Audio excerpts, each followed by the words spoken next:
My name is Samantha Stevens, and today we will be taking a look at the Apple Maps feature. This is obviously the Maps app on the Mac laptop. This app looks and works about the same on both the iPhone and the Mac. So let's go ahead and open up the Maps app. When you open up the Maps app, it will ask you to determine and access your location, and if it doesn't pop up right away, it's this little icon right here. Now, I usually hit cancel or no, and that is just a personal preference. Now, you can go to your privacy settings and let it track your location. I just personally do not want it to. So let's hit cancel. And then once you open it up, you get the map zoomed out and more focused on North America. The map is nice to look at, and it has a search bar along with the top, along with the directions button. You can also look at transit or satellite, which just gives you a bit more of a realistic look on the United States. Like, let's zoom in a little bit and let it load. Here's just a more realistic look. I'm going to just go back to the Maps feature. Now let me scroll in some more again, and I'm going to scroll into about where I live here in Pottstown, Pennsylvania. You know, it's pretty easy to just zoom and scroll wherever you want to go, and since I knew where I wanted to go, it was pretty easy. But if you don't, it's easy to just go right up here to the search bar and type in either a city or a zip code. Now I'll just type in Pottstown again, and here are some suggestions that automatically pop up, like the Pottsgrove Hospital, the Pottsgrove High School, the Pottstown Hospital, the Junior Senior High, the local YMCA, the local library, and local stores like the Home Depot. Once you have a location, here I'll just click on Pottstown. You can go up here to the edit menu and click add favorites, or you can also hit the Command D button to do it on your keyboard.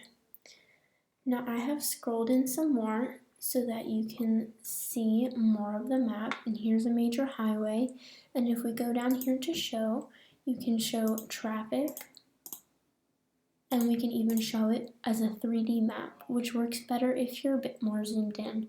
Now right now, on a late Sunday evening, there isn't a bunch of traffic, so that feature doesn't work quite as well right now. Now let's say I wanted to actually get some directions. And so I wanted to go from my house, which pops up pretty quickly, to the local McDonald's. So I'll start typing in McDonald's. Oops, if I can type. And I'll click the top one, which searches the local McDonald's nearby. Now here's the drive route, which, you know, as you can see, is pretty close to my house. You can also see if you want to walk there, which is obviously too far away for now, or you can hit the transit button. Now there is no transit where I live. Now if you live down the city, I live about an hour away from Philadelphia, but if you were in Philadelphia and going from your apartment to, let's say, a local Starbucks or coffee shop, the transit would work a lot better for you. So let's go back up here to the search bar now that we've looked for directions and type in a restaurant. Now I'll pick a local restaurant called Cotillo's. I clicked on them, it'll take us right to where that's at once it loads. And I'll click right here on the information. Now Maps gives you the phone number, the homepage for the restaurant, the address, and you can automatically hit directions. You can scroll down here and see photos of the restaurant and get reviews right here to see if it's somewhere that you'd actually like to go, which is a really great feature and is very convenient for you.